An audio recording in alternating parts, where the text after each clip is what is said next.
My name is Michelle Steiner, and I'm a disability writer and paraeducator. Can you tell me a little bit about your learning disability journey? Sure, I'd be glad to tell you that.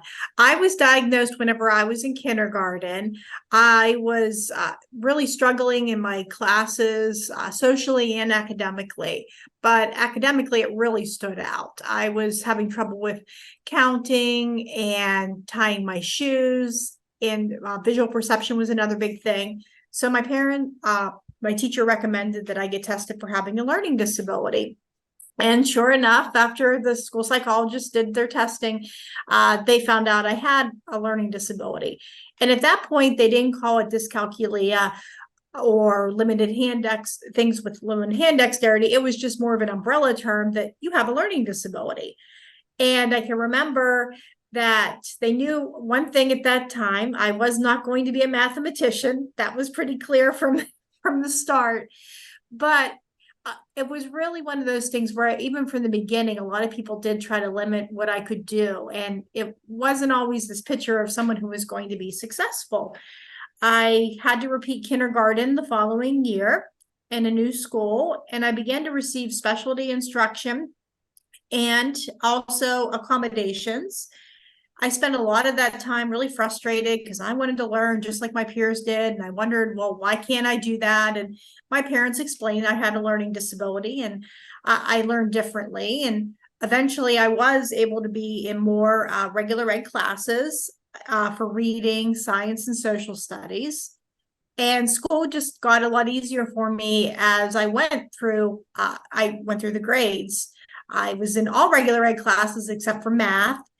And socially, it got a lot harder, though.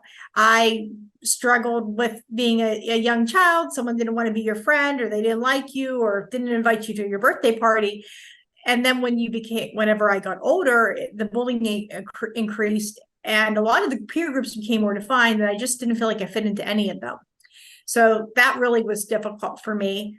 But academically, it got a lot easier. And then we were starting to think, oh, well, what are you going to do outside of school? And I knew that I wanted to go to college. I was a little hesitant, though, because I knew that I was doing well with all the learning support programs that I was with. And I also knew the math that that was going to be a real challenge for me.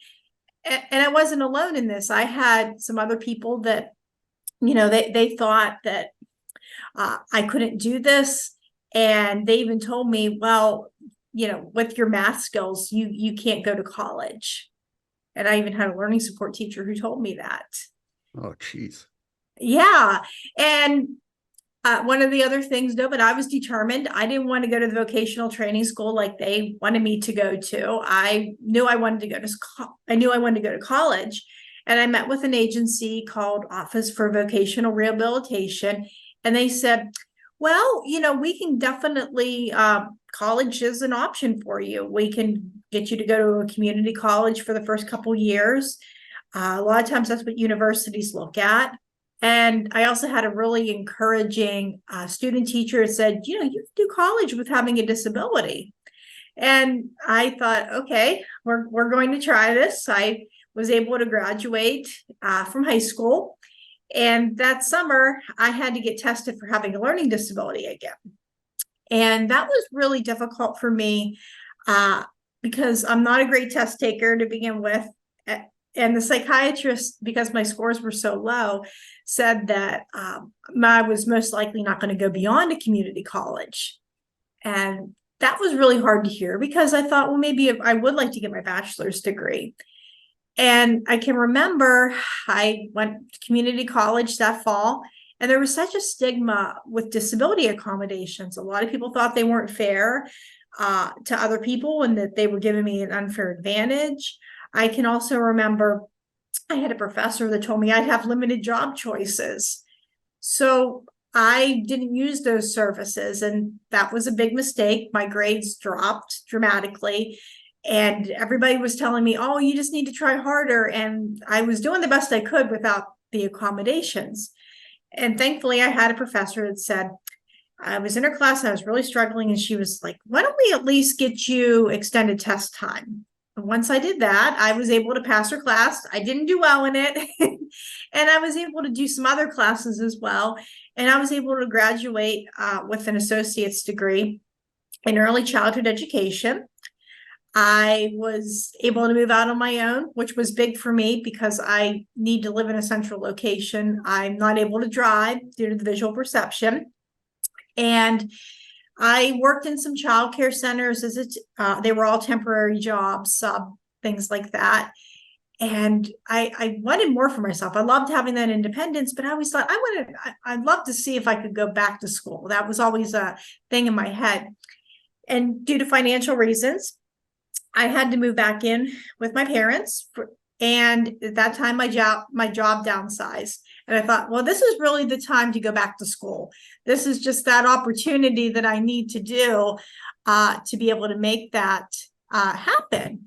So I had that opportunity and I found the right program. I really researched it. I found a program that had the least amount of math and science possible. And it had a program that interested me. And I did so well with all the disability accommodations. I had extended test time. I had a note taker, but most importantly, I advocated for myself when I needed it. And that made all the difference. I was able to graduate with a bachelor's degree, despite being told I couldn't do it. After graduation, it took a while to find a job that was the right fit for me. I can remember some of the places that claimed that they were disability friendly really weren't, or they didn't understand having a learning disability. And I have been with my current employer for about 12 years now. And I work as a paraprofessional with students. And it's so rewarding to be able to give back to them and to work with them and show them how to advocate and help them with their assignments. And I also started writing about having a learning disability because writing has always been really healing for me. Yeah. And I can remember I had a friend in one of my writing groups years ago that told me, you really should write about having a learning disability. And I thought, oh, no, that's a little too personal. But when I finally started writing about it, it was one of the most healing things I ever did. In fact, I can still remember getting my first article published on the Mighty about my struggle with limited hand dexterity with opening up locks.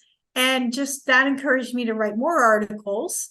And I started my own blog a few years ago where I not only, I have a website where I have my blog where I talk about life with a learning disability. And I also feature my photography on my walks. And I also have on there a little store where people can buy prints and they can buy different items. And I even started a forum for people with disabilities to be able to talk and to be able to connect with each other. How did it feel to succeed despite all these challenges? It felt very victorious to be able to do that. It was like coming full circle. Because for so many years, I thought, I can't do this. And I was very discouraged and I was very negative. And once I started to be able to find ways to do things and connecting with other people, it really brought more of a positivity into the situation. So I could relate a lot to your experience. I had a learning disability in school as well, but it was in the mid-90s, so my learning disability was learning disability. So they didn't even tell me what it was specifically to get help and all that, but I always wanted to prove that I can do something. I get to do this now. How is it to be, a role model for people who don't think they can do it? I always find that to be the most satisfying is when I get that chance to go in and work with somebody and I take them from that scared student to somebody that knows how to do things. For example, last year we had a student that really needed help in one of the classes and she was too afraid to go up and ask for it. And I had that opportunity to tell her, okay, well, here's how we advocate for ourselves. But I'm afraid to do it. I said, well, I'll go with you. You can go ask your teacher for help if you don't understand something. And our staff is wonderful for coming in during a study hall and explaining it for their students that are on their caseload when they have a planned period or they have some free time during the day. And the girl was able to go up and tell what her issue was that she was having in class. The teacher was able to help her, and she had those skills on how to ask for things rather than being afraid and not doing well in the class, or having her mom come up and do that, and not really showing her how to be able to advocate. Another great example is I oftentimes in the beginning of the year, I'll help students organize their backpacks. We have papers that are going everywhere. We have folders, and I will go through their papers. I don't throw anything out without their permission, of course, but I will go through the papers, and we label folders. We give them new folders if that's a need that they have. And by the time spring came around, there was one girl that she was asking me, how do you spell extra? She wanted to put extra papers, and she was putting her own papers in her folders. And I just love when I get to show, I take someone that's afraid and doesn't think they can do it, and we just go through the process and the journey together. How does writing help your mental health? I think writing helps my mental health because it gives me a voice. A lot of times, people will have tried to say, well, you may not want to say that, and there are times where there might be things I may not say out loud, but that comes in my journal, and that gives me a voice. And when I'm able to talk about life with a learning disability, that also gives me a chance to share my experience with that. And everyone's going to experience it differently, but a lot of times people can relate to some of my experiences. Yeah, absolutely. A lot of things you were saying, I remember. And one of the big things for me was it felt like I was different. So I didn't, one year in high school that I decided just to do the regular ed classes, but I was not ready and prepared. So just being honest with yourself and not thinking that, it's end of the world makes a world of difference.